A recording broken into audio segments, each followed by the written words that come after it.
بسم اللہ الرحمن الرحیم۔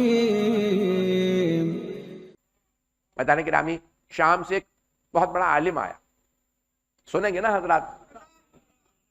شام سے ایک بہت بڑا عالم آیا، اس نے کہا میں شام کا سب سے بڑا مفتی ہوں، مفتی اعظم جو بھی کہتے ہیں آپ لوگوں کے گرینڈ مفتی، پتہ نہیں کہ ان کے الفاظ کو کیسے کیسے پیش کروں تاکہ لوگوں تک بات پہنچ جائے۔ تو اس نے کہا میں سب سے قابل عالم ہوں، مدینے آیا، کہ مجھے امام جعفر صادق سے مناظرہ کرنا ہے۔ کس سے کہا؟ ان کے شاگردوں سے۔ شاگردوں نے کہا بھی ہم سے بات کر لیجیے، آپ امام کو کیوں زحمت دے رہے ہیں؟ کہ نہیں، میں سب سے بڑا، جب دمشق کا میں سب سے قابل مفتی ہوں تو میں امام سے بات کروں گا، تم سے بات کیوں کروں گا؟ انہوں نے کہا ہم سے بات کر لو۔ نہیں کہا میں تم سے بات نہیں کرتا، امام کو بلاؤ۔ شاگردوں نے کہا مولا یہ کوئی شام سے عالم آیا ہے، وہ کہتا ہے میں سب سے قابل عالم ہوں، مجھے آپ سے مناظرہ کرنا ہے۔ امام مسکرائے کہ بتاؤ کیا بات؟ کہ مجھے آپ سے ڈیبیٹ کرنا ہے، میں بہت قابل ہوں، میں دیکھنا چاہتا ہوں آپ کتنے قابل ہیں۔ امام نے کہا کس موضوع پہ ڈیبیٹ کرنا ہے؟ کہ مجھے آپ سے قرآن پہ ڈیبیٹ کرنا ہے، تفسیر پہ، قرآن پہ۔ امام نے کہا ٹھیک ہے رکو۔ امام نے ایک مرتبہ بلایا اپنے شاگرد، کہ ذرا حمزہ طیار کو بلاؤ۔ کہ نہیں یہ کون ہے؟ کہ یہ میرے شاگرد ہیں۔ کہ نہیں مجھے آپ سے استادوں کے استاد سے مناظرہ کرنا، شاگردوں سے کیا؟ امام نے کہا اگر تم نے حمزہ طیار کو ہرا دیا سمجھ لو مجھے ہرا دیا۔ تو کہا ٹھیک ہے۔ مسجد کونے میں بیٹھے، بہت ڈیبیٹ ہوا، حمزہ طیار نے مفتی صاحب کو ہرا دیا۔ اب جب ہار گیا تو کہا نہیں مجھے امام سے دوبارہ ملنا۔ امام نے کہا کیا ہوا؟ کہ یہ تو بہت تیز ہے آپ کا شاگرد، لیکن مجھے اب تفسیر پہ نہیں، مجھے حدیث پہ آپ سے بحث کرنی ہے۔ امام نے کہا ذرا بلاؤ محمد ابن مسلم کو، ان سے بحث کروائے۔ امام کے حضرت ان شاگرد نے بھی ہرا دیا۔ کہا نہیں مجھے فقہ پہ بحث کرنی ہے۔ امام نے کہا بلاؤ زرارہ کو۔ حضرت زرارہ کو بٹھا کے ان سے بیٹھ۔ کہا نہیں مجھے آپ سے۔ امام نے کہا نہیں میرا شاگرد ہے، اس کے ساتھ پہلے بیٹھو۔ کہا نہیں مجھے اب ادبیات پہ بحث کرنی ہے۔ امام نے کسی اور شاگرد کو بلایا۔ کہا نہیں مجھے اب آپ سے علم کلام پہ بحث کرنی ہے۔ امام نے کہا ذرا بلاؤ ہشام کو، ہشام ابن سالم کو۔ کہا نہیں مجھے امامت پہ بحث کرنی ہے۔ امام نے کہا بلاؤ ہشام ابن حکم کو۔ امام کے 7-8 شاگردوں سے جب ہارا تو ایک مرتبہ کہنے لگا کیا کھلایا ہے آپ نے انہیں؟ امام نے کہا میں نے اپنا علم سکھایا ہے۔ پتہ نہیں لوگ ہیں یا نہیں، جن کے شاگرد ایسے ہوں سوچے امام کیسے ہوں۔ مجھے نہیں معلوم مجمع ہے میرے ساتھ یا نہیں ہے۔ آپ لوگ پریشان ہو رہے ہوں گے کہ بھئی یہ ایکسیڈنٹ کے بعد اتنا زور لگا کے پڑھ رہے ہیں۔ تو عزیزان گرامی میں جو ہے وہ کسی چیز کو اپنے ذہن پہ سوار نہیں ہونے دیتا ہوں۔ ایکسیڈنٹ ہونا تو ہو گیا، میں کب تک جہاں پہ جا رہا ہوں ایک صاحب گلے ملتے ہوئے ڈر لگ رہا ہے مولانا کہیں آپ کو ابھی میں خود کہہ رہا ہوں کہ کچھ نہیں ہوا۔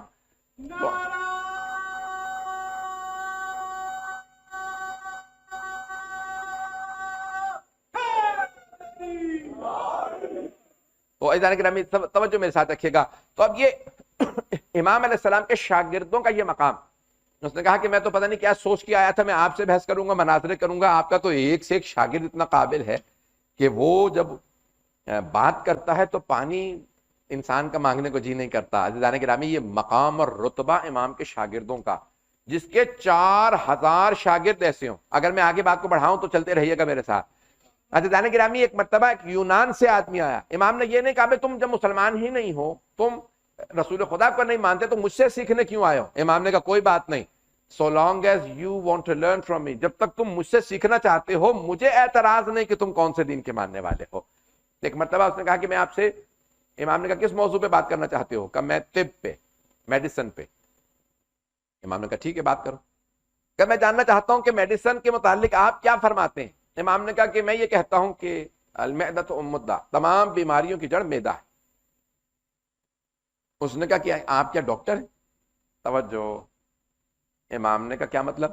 کہنے لگے یہ تو ہمارے تمام کے تمام آپ نے میڈیسن کا خلاصہ کر دیا ہے، آپ کو تو مجھے بتایا گیا تھا آپ مذہبی آدمی ہیں، تو یہ آپ میڈیسن کی باتیں کیسے جانتے ہیں؟ امام نے کہا تم جس علم سے متعلق سوال کرنا چاہتے ہو سوال کرو،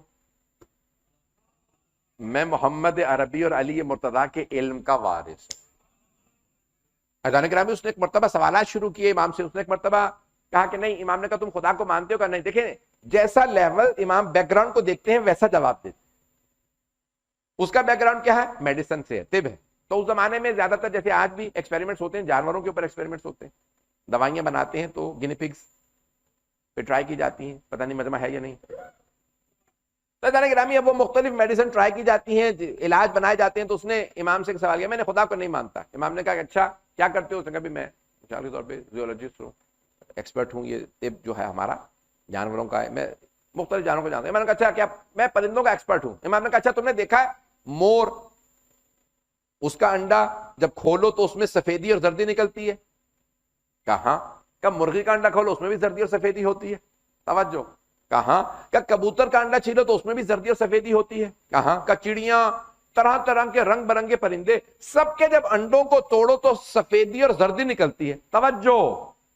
مفضل ابن عمر جو ہے راوی ہیں، امام کہتے ہیں کہ تمام کے تمام پرندوں کے انڈوں سے زردی اور سفیدی نکلتی ہے، لیکن اسی زردی اور سفیدی سے وہی رنگ برنگے پرندے بنتے ہیں. زردی اور سفیدی ایک جیسی نظر آتی ہے، لیکن جب پرندے پیدا ہوتے ہیں تو کوئی مور جیسا رنگ برنگا، کوئی کبوتر جیسا، کا سب کی دمیں الگ، پر الگ، زبانیں الگ، کا بنانے والا خالق اتنا علیم و قدیر ہے کہ اسے آج تک کبھی دھوکہ نہیں ہوا کہ اس پرندے نے انڈا دیا تو اس کا بچہ پیدا ہو جائے. کیا تم نے کبھی سوچا کہ خالق کتنا دقیق ہے؟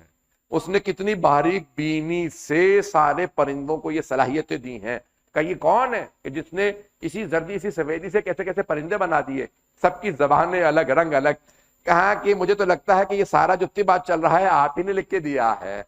عزیزان گرامی، اس نے جو سوال کیا امام نے اس کو توحید ثابت کی. جب امام جس بھی ماہر سے بات کریں گے اسے اس کے لیول کے حساب سے توحید سمجھائیں. ایک آدمی نے کہا کہ میں ملاح ہوں. ملاح سمجھتے ہیں؟ کشتی چلانے والا، نا خدا، جو بھی کہہ لیں، مشتی کشتی چلانے والے کو تو ملاح. میں خدا کو نہیں مانتا، مجھے کوئی دلیل دیجیے. امام نے کہا کہ کبھی ایسا ہوا کہ تمہاری کشتی ٹوٹ گئی ہو، یا بھمر آیا ہو، یا پانی کا بہاؤ بہت زیادہ ہو اور کشتی ڈوبنے لگی ہو؟ کہاں ہوتا ہی رہتا، سال میں ایک آدھ مرتبہ تو ہو ہی جاتا ہے. جو کشتی زیادہ چلانے والے ہوتے ہیں وہ زیادہ ایکسپیرینس کرتے ہیں. کب پانی کا بہاؤ تو بڑھ ہی جاتا ہے، سیلاب بھی آتا ہے، بھمر بھی آتے ہیں. امام نے کہا کبھی ایسا محسوس ہوا جب تم پانی میں ڈوب رہے ہو کہ خیال آئے کوئی تمہیں بچا سکتا ہے؟ کہ ہمیشہ ہی خیال آتا ہے. کیا وہ جو تمہارے دل کی گہرائیوں میں خیال آتا ہے نا کہ کوئی بچا سکتا ہے، وہی خدا ہے؟ عزیزان گرامی، امام نے اس ملح کو اس کے حساب سے دلیل دی، طبیب کو اس کے حساب سے دلیل دی، فقیہ کو اس کے حساب سے دلیل دی. جو ہر انسان کو اس کی عقل و فہم و فراست کے حساب سے دلیل دے اسے صادق آل محمد کہتے ہیں.